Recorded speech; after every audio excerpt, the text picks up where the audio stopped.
Okay, welcome everyone to our March office hour. Today we are talking about portfolio reports as well as the peer review process. All of our work today is grounded in educators as part of our Best for All goals. We're going to look at portfolio reports. I'm going to share with you the peer reviewer solicitation and how your teachers can apply. We'll look at next steps and then where you can go for more support. Let's jump right in. All of you have access as district administrators to the reporting tab. Last month in February, we looked at the teacher report. So before we get into the report that I'm going to show you today, I do want to take you back to this report. This is the report I suggest you look at first before you do this month's next steps. So click here on teachers. And when you click on teachers, you will pull up this report. Always remember when you pull up your teacher report to go straight to the was access removed column right here and make sure you are filtered and only look at the zeros. Remember, anybody that you have rostered since school started, if you rostered them, they'll be in the report. But anyone who was removed, they will have a 1. So there's no reason for you to look at the people with 1s for access removed. So start by filtering those out. These with zeros are your active teachers. Then what I would like for you to do this month is to check this portfolio model column. And over to the left of yours, you will have your teachers' names, their schools, their emails. For this district's privacy, I have cut those columns off. But I do want to give you an example of what I would encourage you to look at if this was your district. One, I see here that these 5 teachers have all activated their accounts and they have all selected their kindergarten model. A red flag for me would be this teacher here who doesn't have a model in her box, his or her box. That means they have not activated, they may have activated their account. So you may see that green circle, but they have not gone in and set up the 22-23 school year and gotten their models selected as well as their collections. So I need to check on this teacher if I were their portfolio lead. The next red flag, big red flag that could hurt, it will hurt your teachers is this teacher right here. I see kindergarten, kindergarten, kindergarten. That means this teacher has gone in and actually enrolled in kindergarten at least 3 times. I have seen some who have done this 4 times. If you see the word kindergarten over and over and over, go have a conversation with this teacher.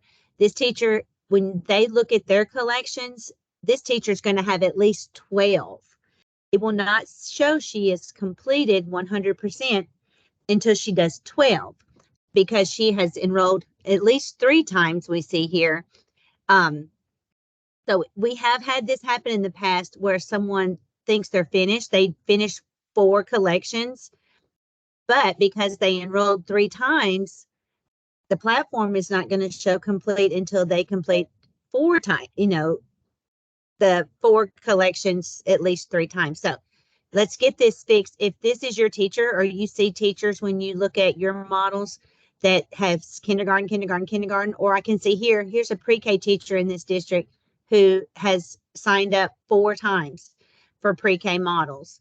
Send me or send portfolio.questions this name and say they have too many collections and we'll clean it out. A red flag is this. When we clean it out, it's going to wipe them out. So they have to reset that pre-K and reset that kindergarten collection because this one has 4 and this one has 3. It's really hard for me to tell when I try to remove them which one they may have already started working on. But teachers will appreciate being cleaned up over getting an incomplete because these 2 teachers are in are in serious danger of getting an incomplete, no portfolio score, no LOE if we don't get these two corrected. So that's the first thing, not to scare you, but it's so important. We don't have many, but as I've gone through, and I'm checking too, if I just see it, I will try to clean it up. I don't like to clean it up without portfolio leads knowing or teachers knowing, because sometimes teachers have put work in and they will lose it when I clean this up. So check that first. Check everybody has a model. These people that have no model are really getting close. It's already March 16th. We have about a month and a half. They should be getting in the platform. They should be setting up models, getting ready to upload point Bs. The second report I would like for you to look at is the point level progress report. Now, let me preface talking about this report by saying, one, your teachers that have not set up a model. So back to that teacher report, if they don't have their model set up, they're not going to be in the point level progress report. They're not going to be in the collection level report because they haven't set up anything. So be careful that those teachers who haven't set up their models, that you that you're not assuming that this is everybody. They have to get activated. They have to select their models. But in this report, I'm looking at the point levels. Remember, there's a point A and a point B for every collection. So teachers are going to have 8 point levels. Here in PE, all of the collections are called Perform. This is a first grade portfolio. So there's 2 math collections, there's 2 ELA collections. So I should see 2, 2, 2, 2 right there. So I can tell they have 4 collections and they have selected their 4 collection titles. Then I can look over here to column N. I can see that my PE teacher has 100% completed 3 collections. And so I would feel good that this PE teacher is moving right along. I want to keep an eye on this last collection just to make sure that he or she gets 100% there. Looking down at my first grade teacher, I can tell that operations and algebraic thinking has not been started yet as far as uploading any work. So I just want to check on this teacher and make sure that he or she hasn't forgotten or that they think they're finished. You're going to hear that portfolio leads a lot. Teachers say, I think I'm finished. Can you check? This is the quickest way to check a collection where you can tell them exactly. I can tell this teacher that their 4th collection, point A and point B, is 0%. This teacher for foundational literacy, she's got 50%. That tells me that this teacher has uploaded student work for point A and B, but has not self-scored because they're halfway finished or they've done half of the work. It will not show 100% unless they have uploaded work and self-scored work. So teachers have to do both to get 100%. Without a self-score, it's impossible for us to score those collections. When you look at the guidebook for how portfolios are scored, the peer reviewer score is compared to the self-scored for consensus. That's where the deciding factor for whether it goes to a second peer reviewer and on to an expert reviewer. So we have to have that self-score. So this collection, if this were May 2nd, these 2 teachers would get an incomplete because they don't have all 8 at 100%.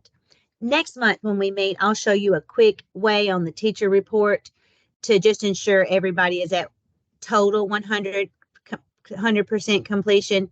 But for right now, I would say for this month, start checking to see if they have uploaded their A's and B's and what samples they are lacking. This teacher, again, I would want to check on algebraic thinking and their reading samples. This teacher that I have put a box in, it's blank all the way across, has nothing. So I saw his or her name over to the left. And I can see that they did activate, but they haven't picked standards and they haven't picked their collections. So therefore, they have nothing here. Again, on that teacher report, and I'll just go back a little bit just to give you a preview of what we can talk about next month. This column here, M, is total percent complete. So I can see all of these teachers, they're zero. They don't have 100% complete. When the portfolio is 100% complete, this zero will turn to a 1. So, but we'll talk about that more in April. I'm going to pause here and ask Micah, do you have any questions so far in the chat about reports before I switch over and talk about peer reviewers? No questions at the moment. Okay. Am I going too fast? No? Are you good? Okay. So let's talk about the next. Oh, sorry. So as I was saying, teachers have to self-score in order for the portfolio to be scored, because the scoring process for portfolios is peer reviewers score work and it is compared to the self-score. If it's more than one level difference from the self-score, the peer reviewer score, that's called consensus, it goes to a second reviewer. So in order for your teachers to get a portfolio score, we must have peer reviewers. If you were in the portfolio implementation more than 3 years ago, you may remember the law was every district was required to have peer reviewers. 1 per 10 teachers was the law back then. This has changed. So if you are new this year, and some of you are new to the portfolio, we have found for the past 2 years that when peer reviewers volunteer, apply, go through an application process, we are getting people who want to do it and people who work hard and are very experienced and scored. Our scores are very well done. We have had almost zero complications. So with that being said, we want teachers in your districts to apply that want to do this job. You know who those people are. You know who would be best suited for this position. But in order to be a peer reviewer, they must go through the application process. If you click on this solicitation link, and the solicitation and the application can both be found on the team website on the homepage under recently released. The solicitation will give you all the information that you need, and teachers will get to see what the contract looks like. They'll get to see all the requirements, and then if they would like to apply for the job, they must apply through our application link, which is also on the team website. Some things for people in your district who are interested in being a peer reviewer to consider. One is that peer review is going to occur from May 30th until June 16th.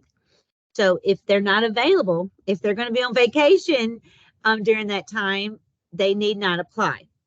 They need to be available during that time.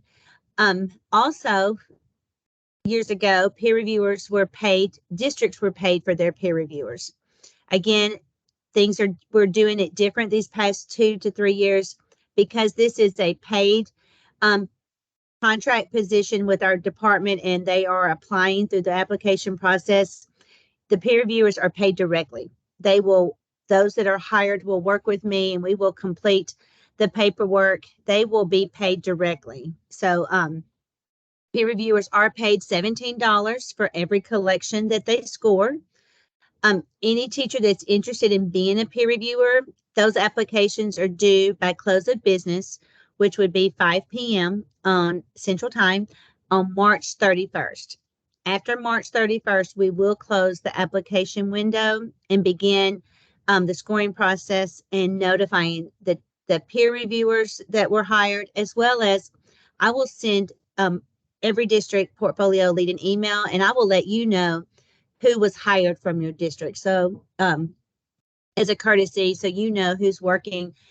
Your peer reviewers will be highly trained and they will get so much information through the summer.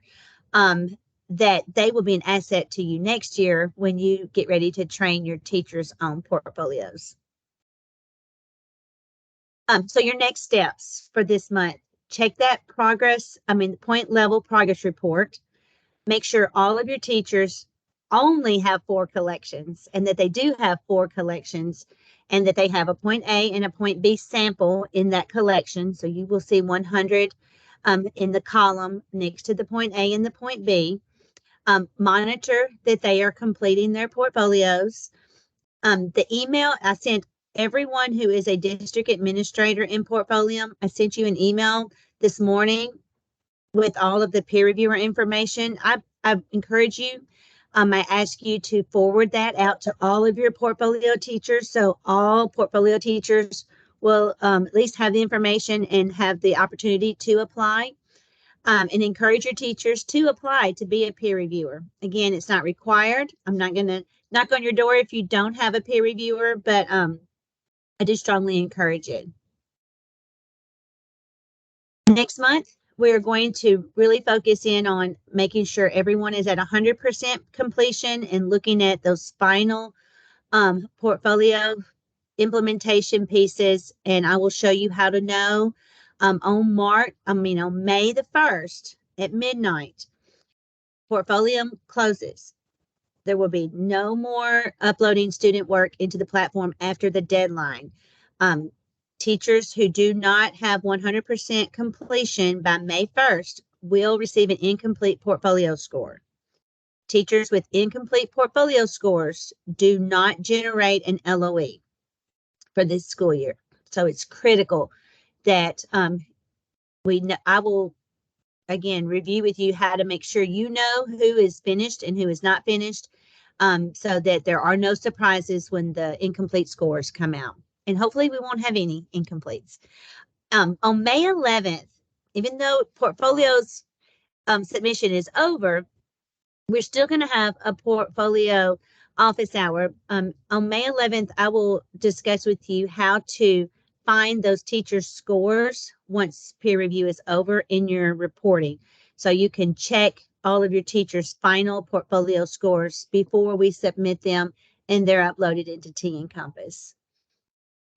As always, if you have any questions, please don't hesitate to email us at portfolio.questions@tn.gov.